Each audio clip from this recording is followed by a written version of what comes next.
Okay, we're starting Unit 6 about similarity and transformations.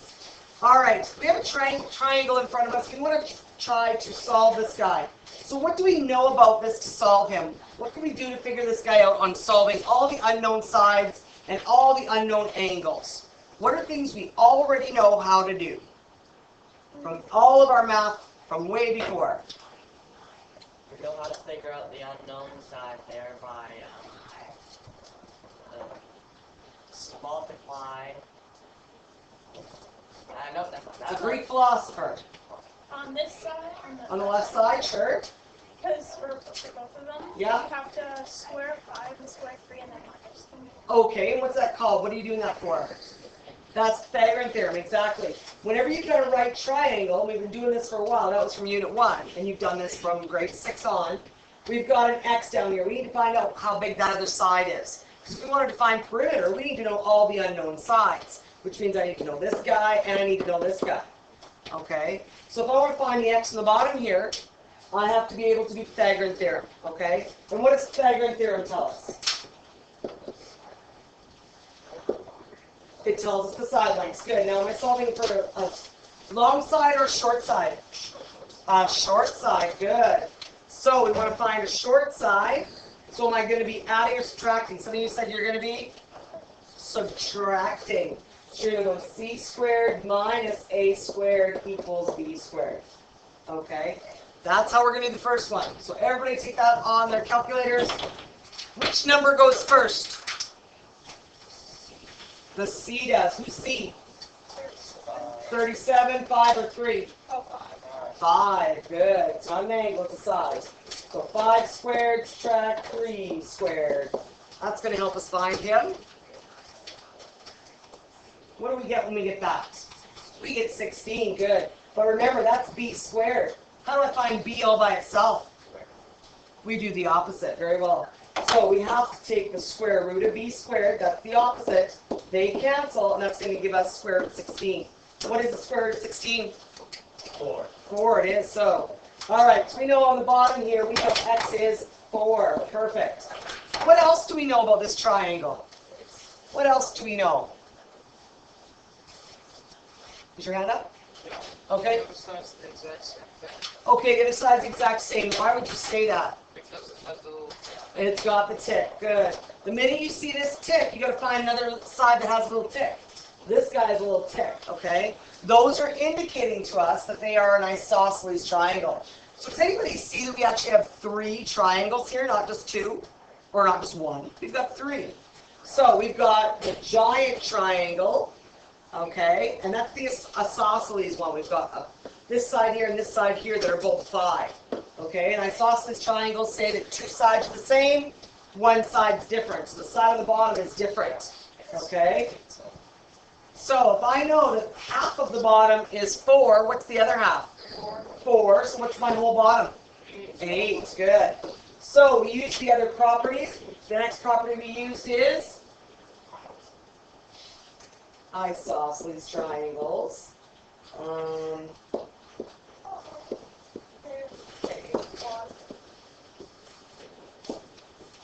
Isosceles triangles. Okay, we have 2 sides the same. What else do we know? A couple other things. We've only taken care of our sides. What else do we got to find out? One other concept you should be able to come up with. We found all the sides, but we haven't found all the angles. Am I able to find the angles? Yes. How can I find the angles out? No, without a protractor. We can figure these out quite easily. How can we figure these guys out? Oh, never mind. No?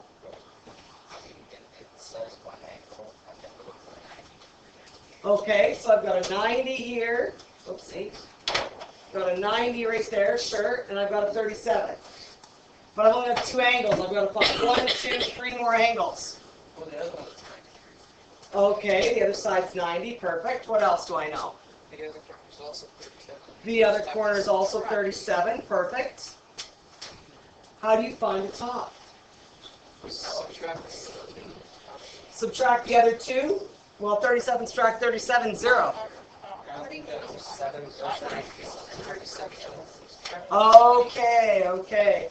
What do we know all triangles have to add up to? 180 degrees. Every triangle has to add to 180 degrees. So that's our next property. So, property 3, triangles, interior angles equal 180 degrees. Okay, so if that equals 180 degrees, can I figure out half of this top angle? Can I figure out half of that? Yeah, I sure can. So I'm going to go 180, subtract my 37, and subtract my 90. What should I get?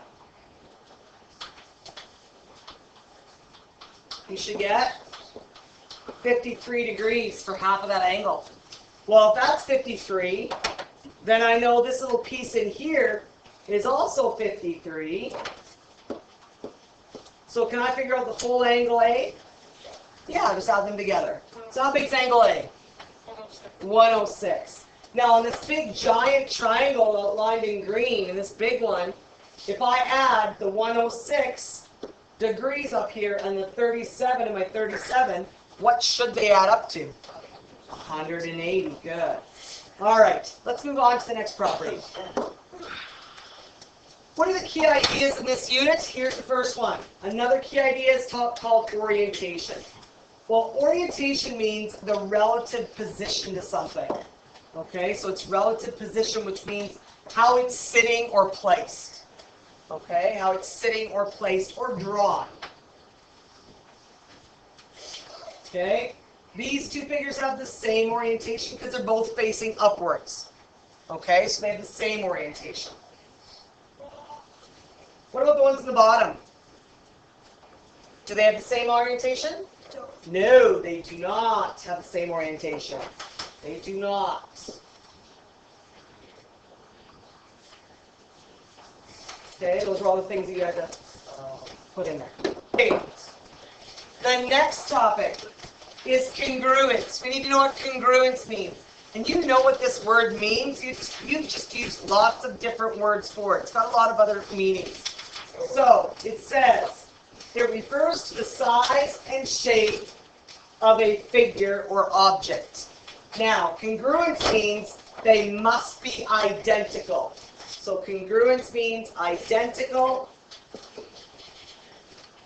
in size and shape. Okay? And angles. And the angles have to be the same. Okay? So that's what congruence means. So identical twins, they're congruent. Okay? Size and shape. Now, as identical twins grow older, they start cutting their hair different. They start wearing different clothes. Okay, maybe one has different, like with my identical cousins, one of them has an ear that sticks out differently and one has a space between their teeth. That is seriously the only way you can tell them apart. Otherwise, they confuse you all day long. So, identical twins is another example of congruency. All right. Why are the figures in the bottom here not congruent? Why are those stars not congruent? What do you notice that's different? Some are small, some are big, so they're different size, right? All right, so these guys are a different size object. They're the same type of object. They're all stars, but they're different sizes. So, for it to be congruent, it's got to be identical in every way. But it doesn't have to have the same orientation. So what I could do is I could put an object on here. Let's throw an object on. Okay, let's put a heart. Okay, here's a heart. Okay, there's my heart. I could make this guy identical. There's the identical twin, but I could turn him sideways. It doesn't mean that he is not congruent. They are still congruent even though their orientation, the way they're facing, is different. Okay? So the orientation, the way they face can be different, but everything else has to match. Okay? That's what congruency means. Alrighty. Good to go on the bottom? Okay, let's take the next one. We remember equations of lines from Unit 5. So, When we do this unit, we have to use our lines equations. How come?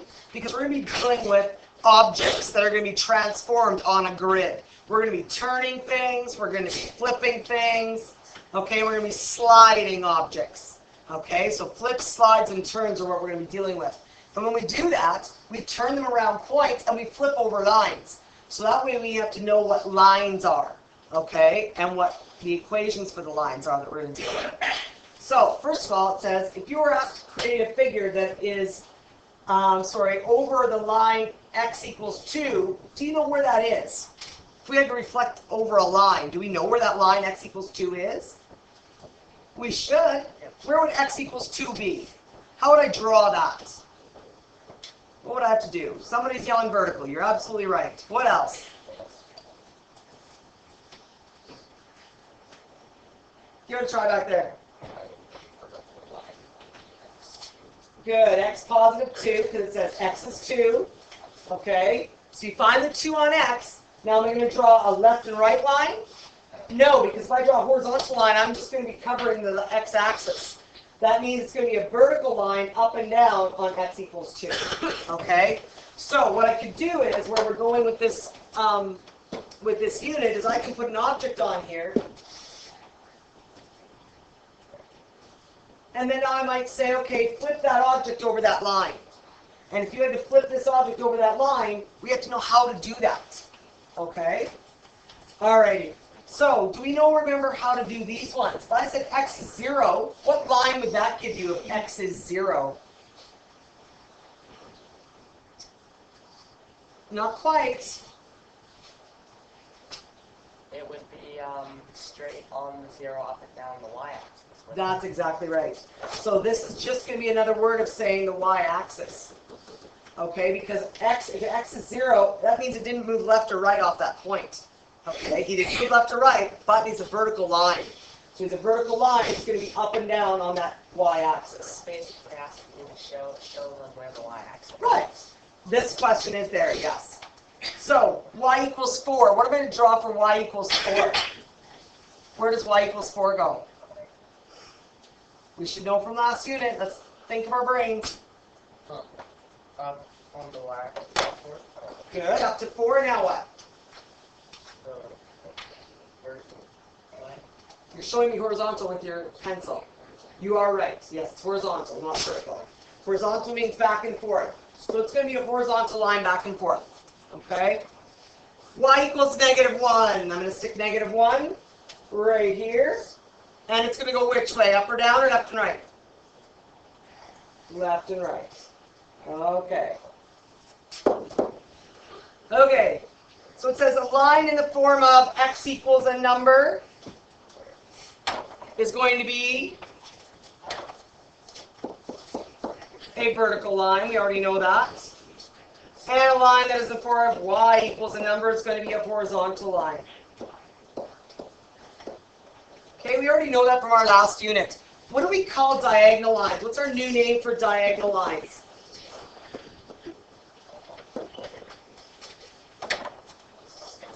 Oblique. Good. Okay, oblique lines or diagonal lines. Now, if I put an equation, what does an oblique equation have to have? These ones only have x's and only have y's. What does oblique have to have? X and y. X and y. Good. So an example of an oblique line would be y equals x. Okay, y equals x. Now, where would I draw y equals x? You got to find a starting point.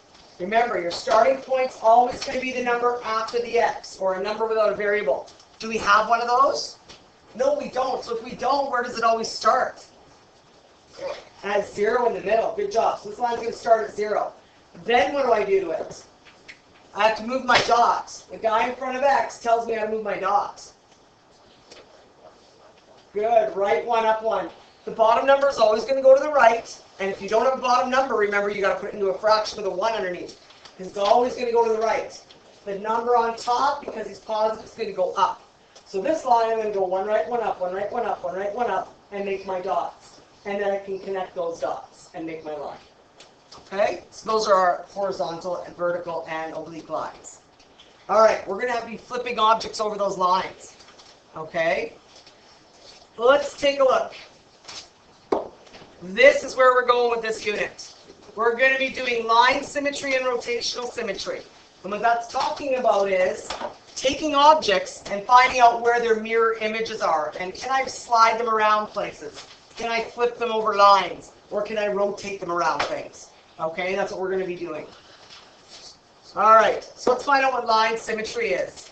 Line symmetry is when a line divides a figure into two equal reflected parts. Make that a little bigger for you. So when a line divides a figure into two equal reflected parts. Write this down, please. Now we have to find lines of symmetry on the objects. I have a horizontal line here that I can move and use. So, what does the letter E have? Where can I cut that letter E to make it be an exact copy of itself where it can flip over? Horizontal. Sorry? Horizontal. Horizontal in the middle. Absolutely. If I stick that guy right there, he can flip over that line and cut it in half. If you cut that guy in half and folded it over, it would cover itself completely. When it covers itself completely, that means coincides. Okay, so if it coincides, it covers it completely. All right, what about a vertical line of symmetry? Let's turn this guy around. Okay, where am I going to stick that line? Down the middle. Straight down the middle. Good job. Straight down the middle there. I can cut that guy in half. Yes, sir. For the final one there, the oblique line, Yes. put it down track the diagonal. Correct? There's a couple. We're going to talk about that in a moment. Are there any other lines of symmetry in the house shape look one? No. If I tried to cut it horizontally, is the top going to match the bottom? No. What about the letter E? If I cut it vertically, is the left going to match the right? No, it doesn't. Okay, we're trying to match them identical. So if I take the oblique lines, the oblique one, I can have, we take a look, this guy here, I've got a horizontal. I can also have a vertical line that goes through this guy. But I also have diagonal lines that go through there. How many diagonal lines can I put through here? 2, exactly. So let's put a couple vertical lines through here. Diagonal, thank you.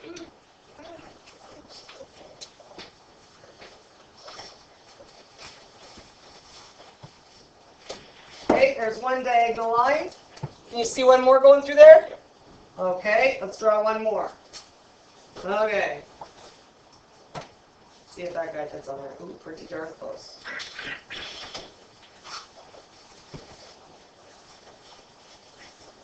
Okay, diagonal line symmetry. So, we've got all kinds of lines of symmetry. Some objects have more lines of symmetry than others. What do you notice this diamond has? How many lines of symmetry does the diamond have? 4. How many do each of the other ones have? 1. Good. All right, what is rotational symmetry? Well, first of all, we need to talk about the center of rotation. Well, that's just a point where you rotate an object around.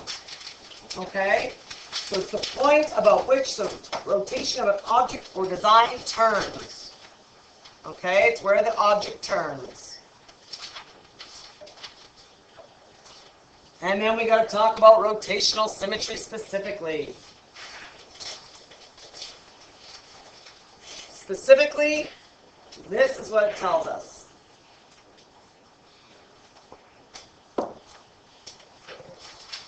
So rotational symmetry occurs when a shape or design can be turned about and around its center, or rotation so that it fits onto its outline more than once in a complete rotation. It has to be more than once. And the vertex there is just the corner of any object. Okay, it's the corner of any object. We're going to take a look and see how we do with some of these examples. Okay, that concludes lesson 6.0, unit preview to similarity and transformation.